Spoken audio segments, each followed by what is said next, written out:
था। वो बड़ी मेहनत करके अपने खेत में फसल उगाता था। उसका नाम था किट्टू। उसको एक पत्नी और बच्चे भी थे। वो लोग अपने खेत के बाजू में ही झोपड़ी बनाकर झोपड़ी में रहते थे। किट्टू के पिताजी ने बहुत सारा कर्जा करके रखा था। उसे चुकाने के लिए किट्टू बहुत मेहनत करता था और परेशान भी रहता था। फसल में जो भी उगाया उसको बाजार में बेचकर घर आता था। वो देख कर्जा देने वाले तुरंत आ जाते थे। उनको पैसे देने के बाद हाथों में नहीं के बराबर पैसा रहता था। वो देख पत्नी, क्या है जी, इतनी मेहनत करके कमाया पैसा ब्याज में ही चला गया। अब इतने पैसे में अपना घर कैसे चलेगा? ये कर्जा कब खत्म होगा जी? किट्टू, हारे मेरे पिताजी की किए सो गलती की सजा अपन लोग भुगत रहे हैं। उन्हें जो शौक पाल रखे थे उसमें अपनी जमीन जायदाद चली गई और कर्जा अपने ऊपर डालकर चले गए आराम से, कहकर दुखी होते हैं।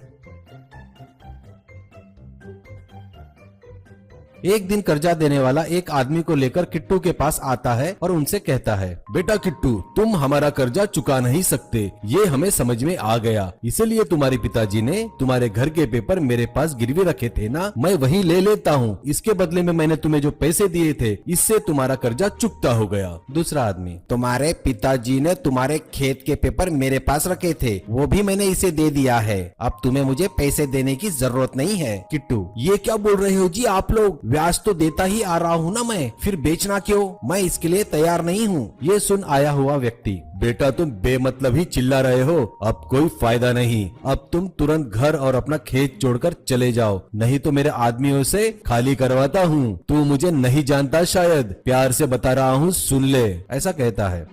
ये सुनकर वो अपना सामान लेकर घर और खेत छोड़कर दूसरे गांव की तरफ निकलता है।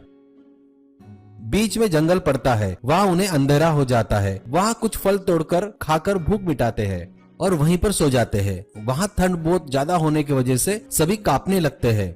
सुबह होती है और वो लोग देखते हैं वहाँ पर एक बहुत बड़ा पेड़ होता है और उस पेड़ में बहुत बड़ा होल भी होता है। वो लोग अंदर जाकर देखते हैं तो उन्हें वो बड़ा पसंद आता है। किट्टू अपनी पत्नी से कहता है, अपन पड़ोस के गांव में जाकर काम करने से अच्छा है यहीं रहकर जंगल में मिलने वाले जंगली कंद और शहद जमा करके बेचते हैं तो पैसा अच्छा आएगा। पत्नी, सही बोल रहे हो जी, वहाँ जाकर काम करने से तो अच्छा है यही थोड़ी मेहनत करेंगे तो अच्छा रहेगा। और वो सभी लोग जंगल में कंद और शहद जमा करके हाईवे के बाजू में बेचने लगे।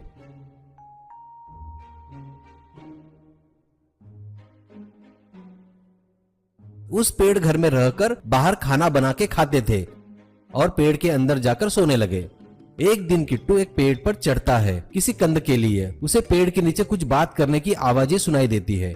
नीचे कुछ चोर लोग बातें करते रहते हैं। उसका नाम था नायक। सब लोग ध्यान से सुनो, मुझे लगता है अपना ठिकाना पुलिस को पता चल गया है, इसलिए हमें दूसरा ठिकाना ढूंढना पड़ेगा। अगर किसी को कोई अच्छा ठिकाना पता हो तो बताओ, अपना और अपने लोगों का चोरी का माल लेकर वहाँ चलेंगे। इसमें से एक बंदा बोलता है, मैंने यहाँ से कुछ दूर पर एक बहुत बड़ा पेड़ देखा है, उसमें एक बहुत बड़ा होल है, मुझे लगता है वो अपने लिए ठीक रहेगा, ऐसा कहता है। नायक, ऐसा है क्या? लेकिन बरोबर देखा ना, वहाँ कोई रहता तो नहीं ना? नहीं भाई, वहाँ कोई नहीं रहता, खाली है वो जगह, उसे देख के भी बहुत दिन हो गए, एक बार मैं जाके चेक करके आता हूँ। ऐसा बोलकर वो सभी लोग वहाँ से चले जाते हैं। उसके जाने के बाद पिट्टू पेड़ पर से ही कूदता है और घर की तरफ तेजी से भागने लगता है और घर जाकर सबसे कहता है, मैं जैसा बोलूंगा वैसा ही करो, ठीक है, ऐसा कहता है। अब वो उनका पूरा सामान लेकर एक पेड़ के पीछे छुप जाते हैं और देखते रहते हैं। तभी वहाँ एक चोर आकर अच्छे से देखता है, चेक करता है और वहाँ से चला जाता है। कुछ देर बाद वो चोर लोग लूटा हुआ धन बोरे में लाकर वहाँ रखते हैं और उस घर में रख देते हैं।